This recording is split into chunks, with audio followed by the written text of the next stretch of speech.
Welcome all young advocates, law student, जो लोग law में खासकर लैंड लॉ से परेशान हैं, साथ ही साथ वो सभी लोग जो किसी भी तरह से लैंड से जुड़े हुए हैं, लैंड का कारोबार करते हैं, साथ ही साथ अभी आपको लैंड में इन्वेस्ट करना, जमीन खरीदना, जमीन सेल करना है, उन सब के लिए सीरीज बहुत ही इंपॉर्टेंट है जिसमें हम लोग बिहार लैंड के टाइप्स के साथ ही साथ कौन सा लॉ रेगुलेट करता है इसको समझ रहे हैं। ये इस सीरीज की थर्ड वीडियो है जिसमें हम समझने जा रहे हैं बहुत ही इंपॉर्टेंट चीज, खतियान हिंदी में कहा जाता है, इंग्लिश में रिकॉर्ड ऑफ राइट्स, और लास्ट में इसको एक रजिस्टर वन भी कहा जाता है। मतलब ये तीनों चीज सिमिलर है, खतियान, रिकॉर्ड ऑफ राइट्स और रजिस्टर वन।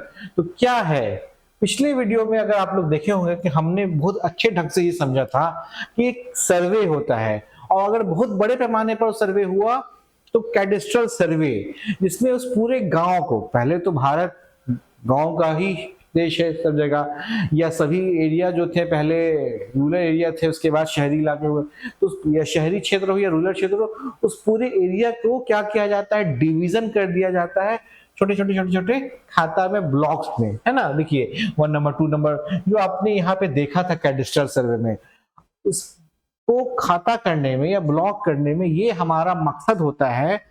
अगर हम सोचे गवर्नमेंट की साइड से तो क्या रेवेन्यू लिया जा सकता है।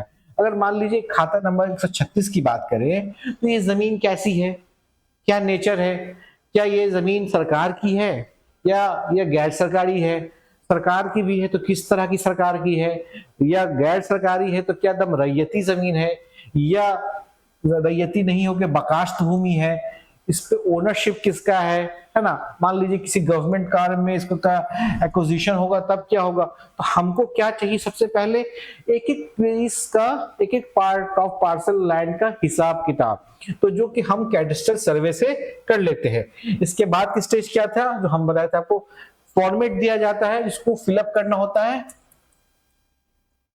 खाना पूरी जिसको हम लोग कहते हैं, जो कि डिपार्टमेंट के द्वारा जो अपॉइंटेड ऑफिसर, उसके बाद आप खुद इंफॉर्मेशन देते हैं, जो उस जगह के लोग रहते हैं उनको इंफॉर्मेशन, इसमें ऑफिसर समझ के उसको फिल करे। इस फॉर्मेट में दोनों साइड से इंफॉर्मेशन आएगा। उसके बाद जिस भी इंफॉर्मेशन का एविडेंस पाया गया, सही लगा, तस्दीक कर ली गई, तस्दीक उर्दू का शब्द है, जिसमें उसको सही माना गया, उसके बाद आपका तैयार होके आता है कि ड्राफ्ट खतियान।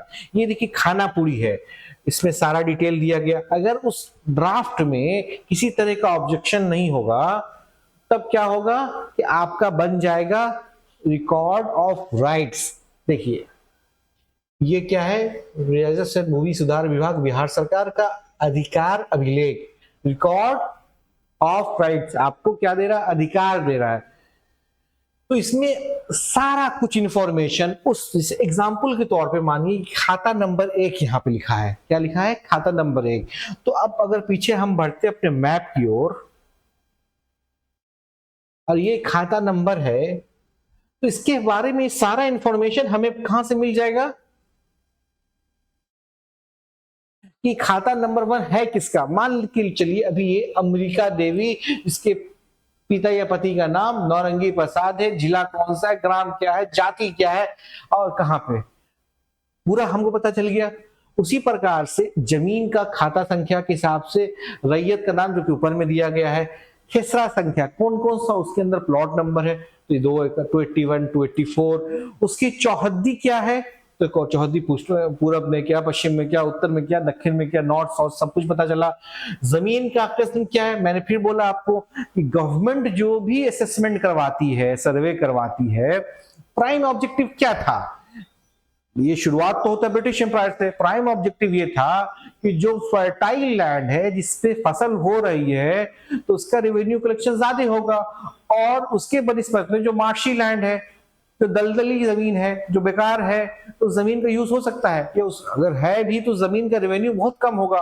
तो फुल पोटेंशियल जानना, तभी तो हम रेवेन्यू एक्सट्रैक्ट कर पाएंगे, इससे ही ऑब्जेक्टिव है। तो इससे पता चलिए जमीन का किस्म क्या है, रकबा, चाहे डायमेंशन हो या रकबा हो, रकबा मतलब जमीन का डिसमिल होता है, एक डिसमिल बराबर लमसम 361 368 स्क्वायर फीट होता है।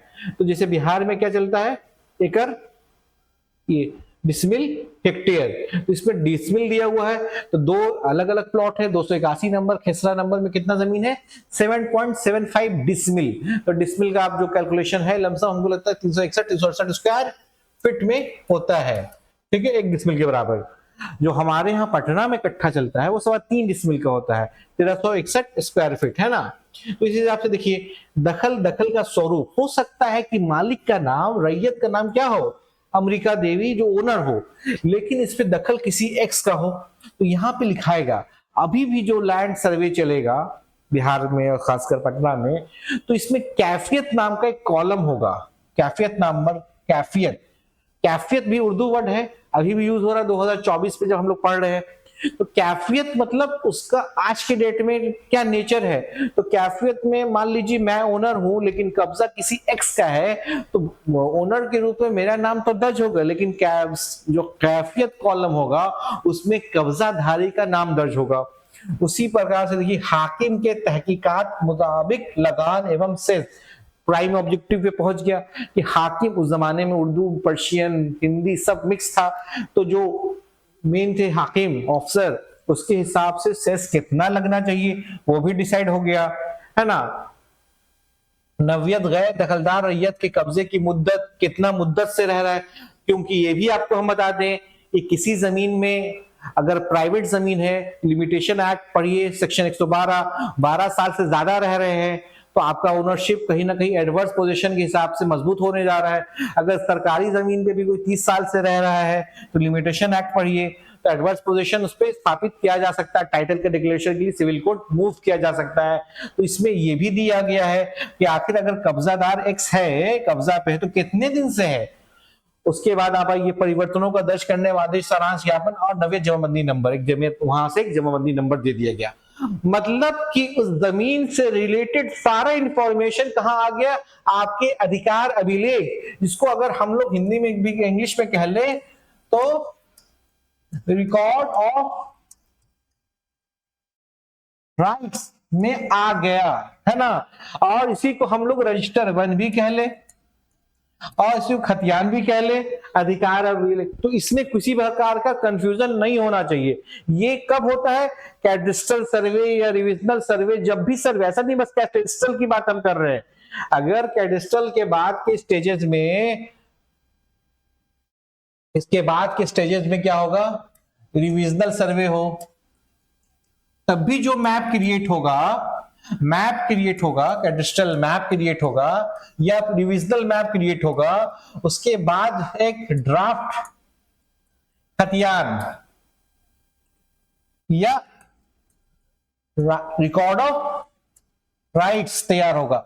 उसके बाद अगर किसी प्रकार का नो ऑब्जेक्शन खत्म हो गया तो एक फाइनल खतियान तैयार हो जाएगा, जो कि हमेशा के लिए, तब तक के लिए एक रजिस्टर में बंद करके रख दिया जाएगा जब तक एक नया रिवीजन, नया सर्वे नहीं होता है। तो आप इससे समझ गए होंगे कि खतियान एक ऐसा डॉक्यूमेंट होता है जिसमें जमीन की हर एक बात, जमीन कहां पे है, क्या प्लॉट नंबर है, क्या उसका बाउंड्री क्या है, उसका रकबा क्या है, उसका ओनरशिप कौन कर रहा है। ओनरशिप हो सकता है कि मेरे पास हो, कब्जा किसी और के पास है, और कब्जा का क्या टाइम ड्यूरेशन है, ये सारा इंफॉर्मेशन। तो इससे क्या होता है कि अगर आपने इसको पेश कर दिया तो जमीन का एविडेंस के रूप में, अगर किसी के पास खतियान में उसका नाम दर्ज है और उससे आप जमीन ले रहे हैं, उसके लीगल हेयर्स, जैसे कि ये मान लीजिए खतियान में एक्स है, इसके लीगल जमीन का हिसाब 1908 से लेके उसके बाद आप जब जमीन परचेस करने जा रहे हैं 2024 में, यहां से लिंक जुड़ा हुआ है, तो आपको कोई दिक्कत तो नहीं होगा ना, आपकी जमीन सही मानी जाएगी।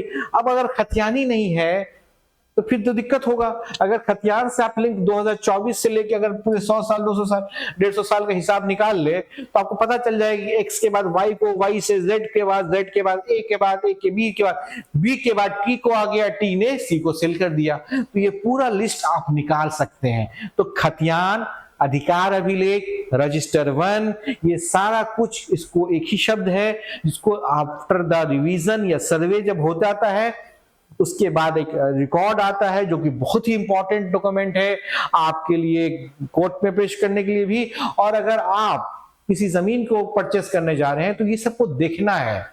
तो अब मुझे उम्मीद है कि आपको यहाँ से किसी भी प्रकार का जमाबंदी क्या होता है उसको हम लोग नेक्स्ट वीडियो समझेंगे, खतियान में भी बहुत प्रॉब्लम होता है, आप समझ गए होंगे। दूसरी चीज मैं इस वीडियो को लास्ट करते हुए एक आपको बताता हूं कि हमारी जो लॉ फर्म है, कई बार जो लोग बाहर हैं पटना से, वो बिहार से तो इन्वेस्ट करना चाहते हैं, तो search report, title search report, land search report मंगवाना चाहते हैं, तो हमारी कंपनी, हमारी लॉ फर्म वो पूरा बना के आपको देती है, जिसमें ये सारा कुछ हम लोग चेक करते हैं। अगर इस तरह की कोई सर्विस की आपको जरूरत हो और जो लॉ स्टूडेंट उनको अगर कोर्सेज करनी है तो डिस्क्रिप्शन में सारा कुछ दिया है, आप हमारे ग्रुप से ऐड हो सकते हैं, कांटेक्ट कर सकते हैं। Thank you.